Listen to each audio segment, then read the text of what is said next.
আশা করি তোমরা সবাই ভালো আছো। বাবুকে আজকে সকাল সকাল স্কুলে দিয়ে চলে আসি। বাড়িতে আমার আজকে অনেক কাজ। বাইরে কি রৌদ্র, ছাতা নিয়ে গেছি। বাবু হেঁটে হেঁটে যাচ্ছে, ওকে বলছি তুই হেঁটে হেঁটে যা।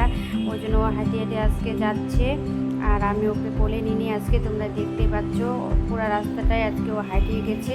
আজকে আমার কথা আবার শুনতেছে। এখন বাড়ি যায় রান্না করতে হবে। এখন জল ভরে নিলাম টেম্পলে। ও বলছে মা একটু খাবো জলটা, ওই জন্য ওকে দিয়ে দিলাম। ও একটু খাই নিল। এখন ওই স্কুলের মধ্যে যে ঢুকে যাবে। ব্যাগ নিয়ে নিচ্ছে, আজকে পিছনে ব্যাগটা ওই নিচে। আজকে আবার আমাকে বলছে ব্যাগটা আমাকে দাও, আমি স্কুল যাব, আমার ব্যাগ আমাকে দাও। ওই জন্য ওকে দিয়েছি। ওকে দিয়ে আমার বাড়িতে অনেক কাজ আছে, রান্না বান্না করতে হবে। নিচে লেবার মিস্ত্রি আসছে, ওদের জন্য রান্না করতে হবে। আবার উপরে রান্না করতে হবে।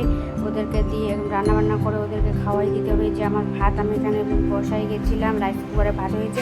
আমার বর ঘরের মধ্যে জল দিচ্ছে, ওদের ঘরে স্ত্রীগুলো কাজ করতেছে বাইরে। ওরা বাইরে আজকে ঘরের ভিতরে নাই, বাইরে কাজ করতেছে। আর একদম সামনে অনেকটা জল লাগাই দিয়েছে। বড় আমার বউটা ঝাড়ু দিচ্ছে জলটা। আর এখানে দেখতেই পাচ্ছ মিস্ত্রি আর কাকিটা ওই যে নিচে আছে, এরা কাজ করতেছে। আমি এখানে বাসন ধুচ্ছি উপরে।